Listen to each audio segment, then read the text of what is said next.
Charles Darwin nació el 12 de febrero de 1809, el día del nacimiento de Abraham Lincoln en la ciudad de Kentucky. Se decía que su padre era el mejor médico provincial, mientras que su madre, Samantha, era hija La teoría de era la familia evolución e de hijos de... Charles Darwin constituye uno de los grandes apuntalamientos de la ciencia moderna que conocemos hoy en día. Este había creado una resonancia con el asunto de la continuidad de las especies y había colocado a los humanos con otros animales en lo que las características físicas se refiere. Pero cuando abordó la parte de las características psicológicas, este afirmaba que compartimos características emocionales y cognitivas, o no existe discontinuidad entre el hombre y el animal. En cuanto al origen del hombre, este se refiere, afirma que no existe gran diferencia fundamental entre los seres humanos La psicología de y los Darwin. mamíferos más Este elevados. se dedicó a estudiar las expresiones de los animales y los seres humanos. Afirmaba que había mucho material psicológico. Inclusive él mismo intentó registrar los movimientos de los músculos faciales. Charles Darwin también tuvo interés acerca de los locos y su enfermedad. Charles Darwin hizo sus propias observaciones y descripciones, como también las observaciones y fotografías hechas por otros. Este creía y pensaba que tanto los animales como el hombre, sus emociones se le daban incontroladas. Para Charles Darwin, a través de su investigación, llegó a la determinación de que los locos eran individuos que se le daba de manera incontrolada. Para Charles Darwin, los locos eran individuos que pierden su estructura protectora mediante la cual el hombre civilizado sí tiene control de ella y de las emociones y de las expresiones que éste posee o manifiesta. Muy buenos días, mi nombre es Yuheiri Jorge y le voy a hablar sobre Quetelet. Quetelet encontró que muchas características físicas estaban distribuidas de acuerdo a su ley. Esta ley establecía que entre mayor es la distancia del promedio, menor es el número de casos. En un ejército de soldados, Quetelet encontró a 1882 hombres con pecho de 40 pulgadas y 101 centímetros, a 160 hombres con pecho de 44 pulgadas y 111 centímetros, y solo 2 hombres con 48 pulgadas y 121 centímetros. Una medida se mantenía de manera similar para pecho más pequeño. Galton se percató de que muchas características físicas y de conducta se estaban distribuidas de manera similar, como el peso, la estatura, el color de pelo, las calificaciones de examen de los estudiantes universitarios, etc. Fue la primera persona en proponer la característica y la capacidad de mentales que están distribuidas de forma similar. Luego, en una distribución de características mentales como la inteligencia, que ahora la llaman curva normal, esta es importante en algunos campos científicos y técnicos, incluyendo a la psicología. Quetelet y Galton desarrollaron el concepto de hombre promedio. Galton inventó la medida y los percentiles. Charles Dickens describió a la persona como Quetelet y Galton, que no ven figuras sino promedio como cabeza podrida. Para la reacción más importante de Galton fue la de Darwin, quien le escribió una carta que decía: solo he leído 50 páginas de su libro, pero debo aislar algo más, o si no algo mal irá en mí. En 1582, Richard Mulcaster había utilizado el término de naturaleza y crianza para referirse al desarrollo de la mente de un niño. 30 años más tarde, William Shakespeare utilizó esos términos en forma similar a la tempestad. Fue Galton quien popularizó el tema, fue Galton quien lo popularizó y lo introdujo a la psicología, comenzando así el debate de naturaleza y crianza que continuó hoy en día. Luego se hicieron un estudio donde los investigadores hallaron que los gemelos criados separados tienden a ser notablemente similares, como en el gusto, la historia médica, la aptitud, etcétera. Luego, a partir de ese estudio, se encontraron dos gemelas de 39 años, donde ellas se dieron cuenta que ambas tenían 7 anillos en un dedo y 2 brazaletes en la muñeca. Hasta aquí mi exposición. Muchas gracias.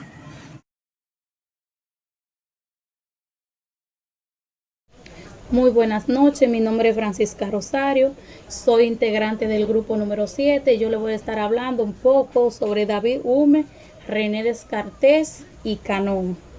Hume se esforzó por crear una ciencia naturalista del hombre que examinará la fase psicológica de la naturaleza humana. Hume argumentó en contra de la existencia de ideas innatas, postulando que todo el conocimiento humano se deriva únicamente de la experiencia. Descartes hace una gran aportación a lo que se considera la base de la psicología fisiológica, considerando el primer hombre moderno por su pensamiento y la gran figura en la psicología del Renacimiento. Fue fundante del pensamiento racional, pretendía fundar la ciencia. Durante sus experimentos, Canón descubrió que cuando un animal estaba en tensión, se le alteraba su proceso digestivo. Esto se le llevó a considerar las preguntas del cuerpo frente al peligro, el miedo y el dolor. Su obra puede ser considerada como la base de las ideas sobre las enfermedades psicosomáticas.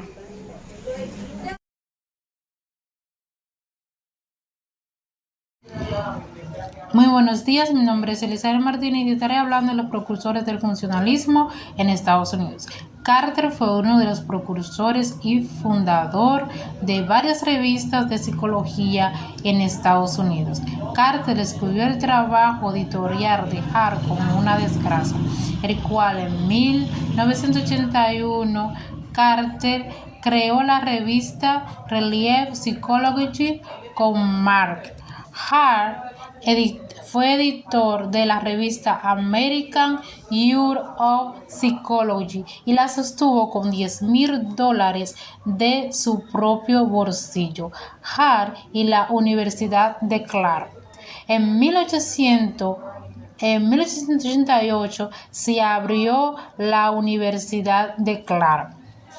Hart vendió su revista a Tircher en 1920 para dedicarse a esta universidad y recorrer Europa en busca de profesores europeos para impartir docencia en esta universidad. La Universidad de Clark no tuvo gran recibimiento, ya que las diferentes materias que se impartían eran estudiantes graduados y eran bastantes caras, y Hall fue su presidente y la Universidad de Clark abrió en 1889 impartiendo 5 materias que fue matemática, química, física, biología y por supuesto la materia que era la carrera o era uno de las materias más importantes era la psicología.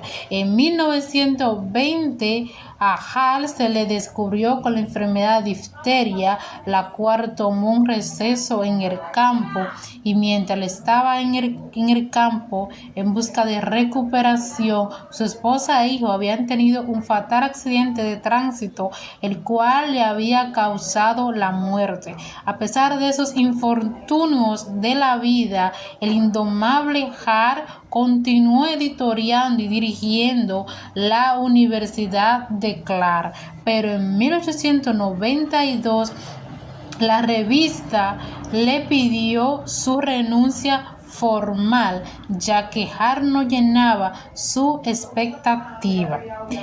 Y la relación con la Universidad de Clark se vio deteriorada. Afortunadamente, Hall continuó en 1902 y fue admitido por primera vez estudiantes en la universidad no graduados, y el panorama económico de dicha universidad se encontraba en mejoría. Hall duró siendo presidente de la Universidad de Clark por 31 años y también continuó con su papel de fundar instituciones psicológicas, y en 1891 estableció, utilizando su propio dinero, el cual había ahorrado, el Seminario Pedagógico, y más tarde, pero en 1925, la Journal of Genetic Psychology, o Revista de Genética Psicológica. Hall fue elegido como presidente de la APA. La APA es la Asociación de Psicología Internacional, y George Jastrow, un psicólogo experimental, fue su secretario. Hall se consideraba uno de los partidarios optimistas de la psicología, porque tenía mucho entusiasmo, carisma, y era optimista a la hora de efectuar y organizar conferencias. Y su increíble estilo de hablar lo consideró capaz de contribuir mucho al desarrollo de la psicología. El establecimiento de la APA fue uno de los pasos más importantes que se dio en la psicología y marcó el inicio de una era de la disciplina. La APA fue también una de las primeras instituciones en establecer o brindar membresía a las mujeres en Estados Unidos. Todo eso se logró gracias al experimentador, educador y, por supuesto, excelente psicólogo Hall. Muy buenos días y gracias por la atención. Mi nombre es Lucia Alba Abreu. Yo le estaré hablando de algunos de los autores que hicieron su aporte a la historia de la psicología. Empezaré con Stalin Hall. En 1846-1924 fue uno de los pioneros de la psicología en Estados Unidos, que se convertiría en el núcleo de esta ciencia en las décadas posteriores. Si bien la teoría y puntos de vista de Stalin Hall no han resistido al progreso de la disciplina, este autor fue determinante en el establecimiento de la psicología científica, tal y como hoy conocemos, especialmente en el campo de desarrollo juvenil. Ahora bien, veamos cuáles fueron sus principales contribuciones. En 1883 fundó el primer laboratorio de psicología en Estados Unidos. En 1887 creó la Revista de América y tuvo también una influencia clave en la creación de la American Association, de la que fue presidente durante 31 años. También fue el primer presidente de la Universidad de Clark, fundada en 1889. Durante su larga y política carrera, Hall se focalizó en el desarrollo a lo largo del ciclo vital, especialmente en la primera etapa de la educación de los jóvenes. Se interesó además por la teoría de la evolución. La teoría de la recapitulación. A nivel conceptual, la apartación más conocida de Stalin Hall es la teoría de la recapitulación, que plantea que el desarrollo autogénito rememora el filogénito. Esto significa que es los cambios que experimentamos la persona a lo largo del ciclo vital. Son equivalentes a lo que tuvieron lugar con la evolución de nuestra especie. Por otra parte, tenemos a Cano, que fue un fisiólogo y psicólogo estadounidense que nació en Prague el 19 de octubre de 1871 y murió en Prague el 1 de octubre de 1945. Fue famoso por su experimento sobre el proceso de la digestión y los mecanismos autorreguladores del organismo y pionero en la que se ha dado llamar tradición neurológica en el estudio de las emociones. Este estudió en Harvard y en esta misma universidad ocupó la cátedra de fisiología de la Harvard Medical School desde 1906 hasta el 1945. En 1926 introdujo la noción de homeostasis, considerado como el proceso fundamental de la motivación, especialmente por la Escuela de Etología de Loren. Durante su experimento, Cannon descubrió que cuando un animal estaba en tensión, se alteraba por el proceso digestivo. Esto le llevó a considerar la propuesta del cuerpo frente al peligro, el miedo y el dolor. Su obra puede ser considerada como la base de la idea sobre las enfermedades psicométricas. Entre sus obras más importantes se destacan los factores mecánicos de la digestión. En 1911, cambios corporales en el dolor, el hambre, el miedo y la furia. En 1919, la sabiduría del cuerpo. Tenemos por aquí la teoría de las emociones propuesta por William James y Carl Jorge en 1834 y 1900. Para James, la emoción se produce por la persecución en la conciencia de los trastornos periféricos provocados al percibir un objeto, si estamos tristes o porque lloramos. También por otro lado está la teoría de James, que sugiere que las emociones tienen una base física en el cuerpo. Cuando vamos a algo emocional, ocurren cambios en el cuerpo. Estos cambios conforman nuestra experiencia emocional. James explicó en su libro Los principios de la psicología, escribe que sentimiento, pena, porque lloramos, porque nos enojamos, porque nos golpeamos, porque estamos asustados, porque estamos tristes, porque peleamos, entre otras. El caso es que estos eventos potencialmente emocionales en el entorno de James sugieren que estas reacciones físicas son clave para nuestras emociones y que sin ellas nuestra experiencia sería pálida. Por último está Paul, que fue un pionero del estudio de las emociones humanas. Su relación con las expresiones faciales, sus investigaciones le han llevado a ocupar un puesto destacado entre los 100 psicólogos más citados del siglo XX. Paul creó un atlas emocional que contiene 10.000 expresiones faciales. De descubrimiento más notable fue las microexpresiones. Son expresiones especiales que pueden aparecer en el rostro humano durante fracciones de segundos y fueron el resultado de una investigación seminal sobre los correlatos biológicos específicos de emociones específicas. Sus investigaciones además han proporcionado un material de incalculable valor al estudio de todos los aspectos sociales del engaño, estudio en profundidad a los motivos por los que la persona miente y cómo es posible detectar la mentira a través de las microexpresiones. En conclusión, me llamo de los principios de la psicología, que dicen que los sentimientos es como nos sentimos. Ejemplo, ¿por qué lloramos? ¿Por qué nos enojamos? ¿Por qué nos golpeamos? ¿Por qué nos sentimos bien? Eso viene, depende cómo